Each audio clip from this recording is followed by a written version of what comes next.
Assalamualaikum warahmatullahi wabarakatuh. Perkenalkan, nama saya Novitrul Fatul Fajriah. Di sini saya akan menjelaskan proses penyusunan undang-undang dan tantangan ke depan terkait pembentukan undang-undang. Langsung saja, yang pertama ini ada pendahuluan, di mana latar belakang penyusunan undang-undang di Indonesia melibatkan beberapa faktor. Yang pertama, Undang-Undang Dasar Negara Republik Indonesia tahun 1945 menentukan bahwa pembentukan undang-undang harus dilakukan dengan cara yang demokratis dan transparan. Yang kedua, Undang-Undang Nomor 12 Tahun 2011 tentang pembentukan peraturan perundang-undangan mewajibkan adanya naskah akademik dalam proses pembentukan peraturan daerah. Yang ketiga, Undang-Undang Nomor 32 Tahun 2009 tentang perlindungan dan pengelolaan lingkungan hidup serta Undang-Undang Nomor 5 Tahun 1990 tentang konservasi sumber daya hayati dan ekosistemnya juga mempengaruhi proses penyusunan undang-undang. Yang terakhir ada Undang-Undang Nomor 17 Tahun 2019 tentang sumber daya air dan Peraturan Pemerintah Nomor 45 Tahun 2004 tentang perlindungan hutan juga menjadi referensi dalam penyusunan undang-undang.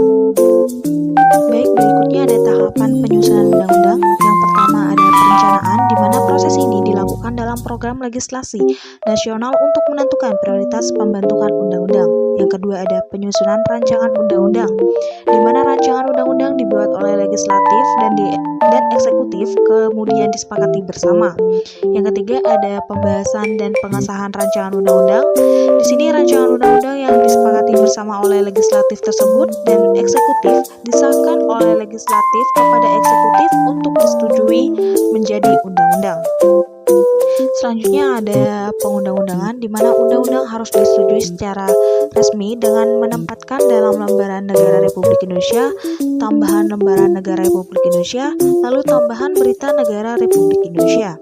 Yang kelima ada penyebarluasan, di mana penyebarluasan ini dilakukan oleh pemerintah DPR untuk memberikan informasi dan memperoleh masukan masyarakat serta pemangku kepentingan. Berikutnya ada tantangan ke depan terkait pembentukan undang-undang. Yang pertama di sini yaitu kurangnya partisipasi masyarakat, di mana masyarakat tidak terlibat secara signifikan dalam proses pembentukan peraturan perundang-undangan sehingga kurang mencerminkan substansi demokrasi.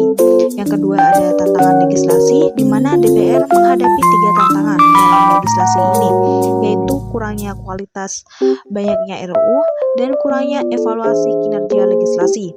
Lalu berikutnya ada tantangan pasca UU Kesehatan, di mana tantangan dalam penyusunan dan pelaksanaan peraturan pelaksanaan UU Kesehatan serta hubungan organisasi profesi dengan pemerintah. Lalu yang keempat ada keterbatasan sinergi, di mana DPR dan pemerintah harus meningkatkan sinergi dalam penyusunan undang-undang untuk mengatasi tantangan ini. Berikutnya ada banyaknya RUU yang dibuat, sehingga terlalu banyaknya tersebut mengakibatkan inefisiensi anggaran legislasi dan rendahnya kualitas peraturan perundang-undangan. Berikutnya ada kurangnya evaluasi dan perbaikan, di mana peristiwa hukum yang terjadi perlu dievaluasi dan diperbaiki untuk meningkatkan kesadaran hukum dan memperbaiki hukum di masa yang mendatang. Dari penjelasan tersebut dapat disimpulkan bahwasanya dalam praktik perencanaan dan penyusunan rancangan undang-undang dilakukan dalam program legislasi nasional, di mana rancangan undang-undang dapat berasal dari DPR, Presiden, atau DPD. Pembahasan dan pengesahan dilakukan oleh eksekutif dan legislatif, di mana penetapan rancangan undang-undang diundangkan dalam lembaran negara Republik Indonesia dan tambahan lembaran negara Republik Indonesia. Penyebarluasan dilakukan untuk memberikan informasi dan atau memperoleh masukan masyarakat, di mana masyarakat berhak memberikan masukan secara lisan atau tertulis dalam pembentukan perundang-undangan. Baik, mungkin itu saja yang dapat saya sampaikan. Kurang dan lebihnya mohon maaf. Wassalamualaikum warahmatullahi wabarakatuh.